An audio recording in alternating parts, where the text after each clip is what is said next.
पूरा? सर मामला ये था कि ढाणी भोजराज के अंदर जो एक साधु राम था, उसका सामाजिक बहिष्कार का मामला हमारे संज्ञान में आया था। हम लोग इस पे विषय पे बातचीत की थी और गांव का हमने उससे परिवार से बोला था भी हम गांव का सर्वे करेंगे, गांव का सर्वे के बाद हम लोग को बताएंगे, जो आगे का निर्णय होगा, जो कार्रवाई होगी वो आगे की कार्रवाई करेंगे। हम लोग गांव का जो बहिष्कार कुछ नहीं हुआ, लेकिन जो साधु राम का परिवार है उसी परिवार से इस गांव का सरपंच है, उन्होंने यही कहा था भी आए दिन इन लोगों के का ऐसा काम हो गया, किसी की बहन बेटी छेड़ते हैं, चोरी के बहुत से इसके ऊपर 11 मुकदमे दर्ज है, जो कि लेकिन गांव में फिर भी भाईचारे के अंदर इन लोगों को निकालने का काम किया। अब उस परिवार ने ये बात बोली थी भी मेरा सामाजिक बहिष्कार कर दिया गया है और हम लोगों ने पूरे गांव के अंदर इसकी जांच की गई। जांच के बाद ऐसा मामला कुछ भी नहीं था।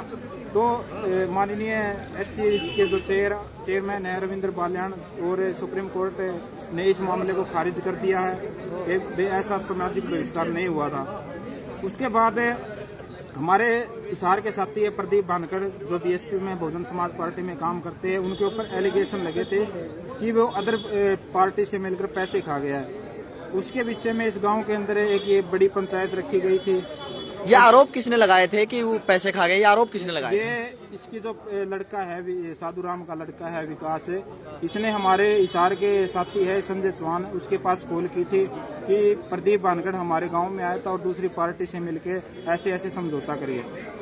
संजय चौहान ने फिर आगे इस पे क्या बात की और किसको उसका आदेश दिया था? हमारे बड़े भाई संजय चौहान ने इस विषय पे बातचीत की, गाँव में भी उन्होंने इस विषय पे बातचीत की थी। उन्होंने भी ये बात क्लियर कर दी है कि प्रदीप भानखड़ के ऊपर ऐसे एलिगेशन लगे हुए बिल्कुल झूठे हैं। आज महापंचायत रखी गई तो इसमें क्या बातें हुई है? महापंचायत के अंदर महापंचायत इसी विषय पे रखी गई थी कि जो एलिगेशन लगे हैं वे सारे झूठे हैं और जितने भी आसपास के गांव के ढाणी चांचला और ढाणी भोजराज का सरपंच, आसपास के सरपंच भी आए थे, तो उन्होंने पूरे गांव ने दोनों पंचायत ने क्लियर कर दिया कि जो एलिगेशन प्रदीप भानखड़ के अंदर लगे हैं वे बिल्कुल सारे झूठे के झूठे।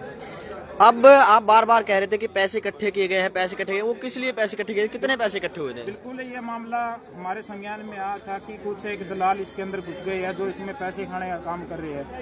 ये गांव की जो पंचायत है, मौजूदा सरपंच, उसने क्लियर कर दिया है कि पैसे इकट्ठे हुए थे, हमने वकील करना था, उसके लिए पैसे इकट्ठे हुए थे। अब यहाँ पंचायत हुई और पंचायत में ये कहा गया है कि ऐसा कोई मामला नहीं है, तो क्या कार्रवाई की जाए? जिसने आरोप लगाए हैं उनके ऊपर क्या एक्शन लिया जाएगा? भीम आर्मी के द्वारा या किसके द्वारा क्या फैसला लिया जाएगा? देखिए, हमने भीम आर्मी छोड़ रखी है, हम बहुजन समाज पार्टी के लिए काम करते हैं, बीएसपी के लिए। देखिए, ऐसे जो भी एलिगेशन लगते हैं, कोई भी ऐसे मामला होता है, हम लोग पहले उसकी निष्पक्ष जांच करते हैं, गांव के अंदर जाते हैं, पूरे जब तक इसकी संज्ञान, जब तक इस पे पूरी जांच नहीं करते उसके ऊपर हम संज्ञान नहीं लेते हैं। जो भी गलत होता है वो गलत है, सही है हम सही के साथ है। नहीं, अब जैसे गामराम ने ये कह दिया है कि गामराम ने सारा प्रदीप के साथ खड़ा हुआ है कि ऐसे पैसे कोई नहीं लिए गए हैं और उन्होंने जो आरोप लगाए हैं, तो अब क्या फैसला लिया जाएगा? जिस व्यक्ति ने आरोप लगाए हैं उसके खिलाफ क्या फैसला लिया जाएगा? फैसला तो देखो जी, जो अपना समाज है, मैं फैसले नहीं ले ऐसे होते हैं। मैं अपने जो बहुजन समाज के लोग हैं उनसे यही बातें कहना चाहता हूं कि जब तक निष्पक्ष जांच नहीं होती, पूरे मामले की गहराई तक नहीं जाते, ऐसे लोगों की वो नहीं करना चाहिए। नहीं, सरदार जी तो होगी जी, अभी लास्ट क्या रहेगा? फैसला हो गया, नहीं लास्ट क्या रहेगा?